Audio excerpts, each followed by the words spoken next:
This week in music news, we've got 20-year-old garbage, Ryan Adams goes into exile, and classic rockers Steely Dan and Yes battle an identity crisis. Plus, Paris mass shooting survivors Eagles of Death Metal give the middle finger to Parkland students, and the fate of the Wu-Tang Clan is in Attorney General Jeff Sessions' hands. That's all coming up right now on Track by Track.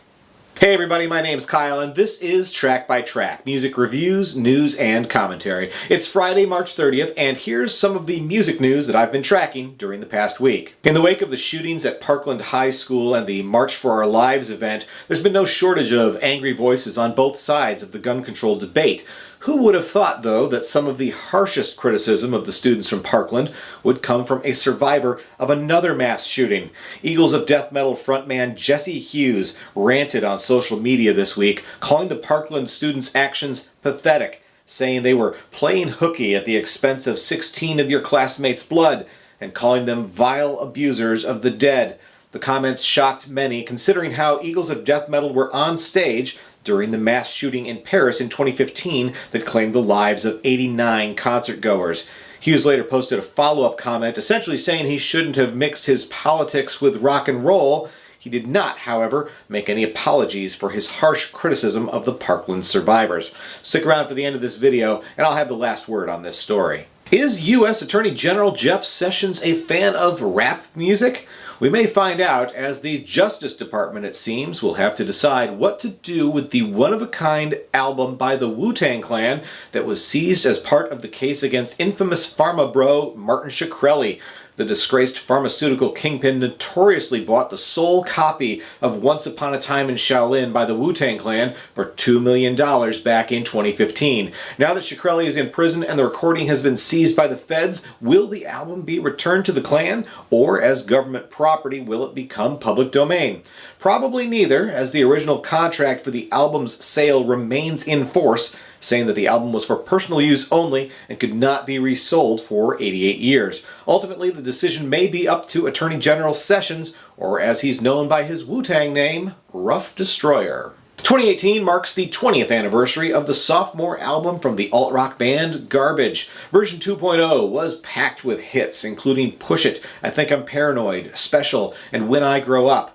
Now, just as they did to commemorate the 20th anniversary of their debut album, the band will be releasing a deluxe edition of version 2.0 on June 22nd.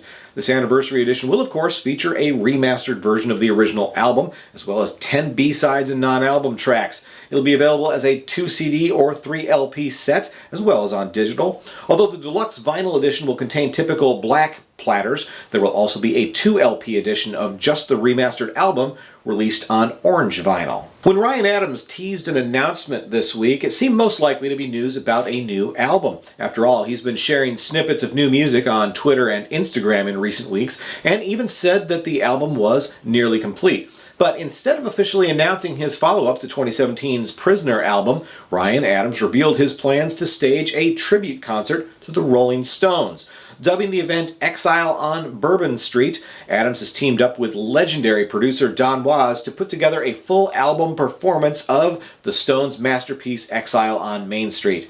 The one-off performance will take place on May 5th to coincide with the New Orleans Jazz and Heritage Festival. A possible partnership between Ryan Adams and Don Was first surfaced about a year ago when Adams shared photos of them in the studio with Liz Phair.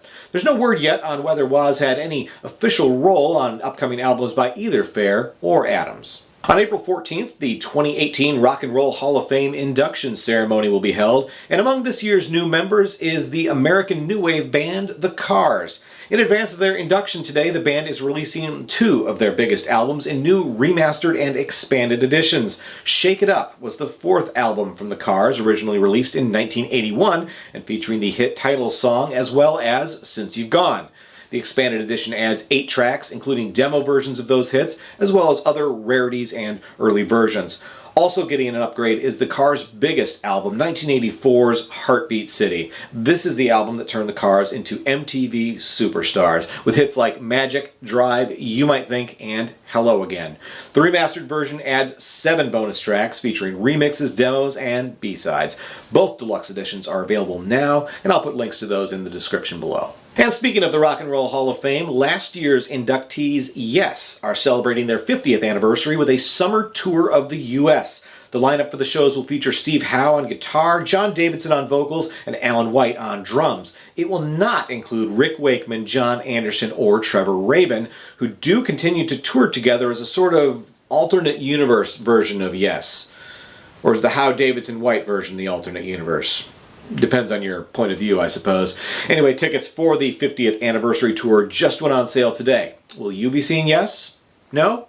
Maybe? Another classic act plotting live shows amidst some controversy is Steely Dan. After founding member Walter Becker's death last year, the future of the band seemed uncertain.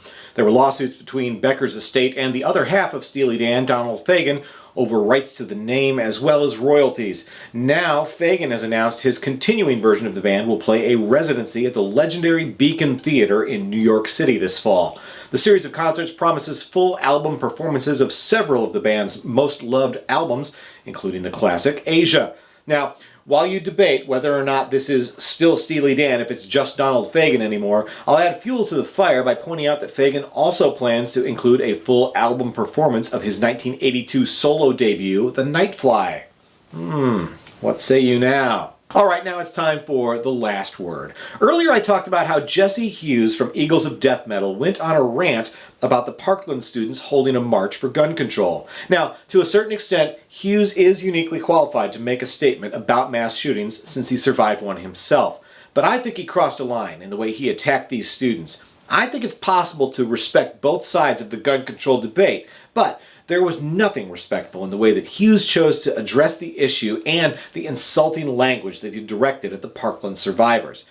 Hughes' comments briefly glossed over the valid concern about whether new laws would make any difference, and then spent the bulk of his tirade chastising the Parkland students because he felt they were being disrespectful of their fallen classmates. And not just disrespectful. In his words, they were vile abusers of the dead. Now that's not just rude, that's totally absurd. Should Americans remain silent when they see injustice? Should we have said and done nothing after 9/11 because to do otherwise would be disrespectful? Of course the answer is no, regardless of which side of the issues you stand on. Hughes' comments brought nothing of value to this national debate. Instead, they served only to further divide us. And as for mixing politics and music, that's the one thing that Hughes should not be apologizing for. Thoughtful political statements have been part of the rock and roll landscape for over 50 years, but Hughes' statement was not thoughtful. It was thoughtless. And that's the last word. This is Attorney General Jeff Rough Destroyer Sessions. Please check out some of these other nonpartisan videos linked below. Also be sure to do your civic duty and subscribe to Track by Track because true music fans always want new releases the day they come out. Thanks for watching and peace out, bitches.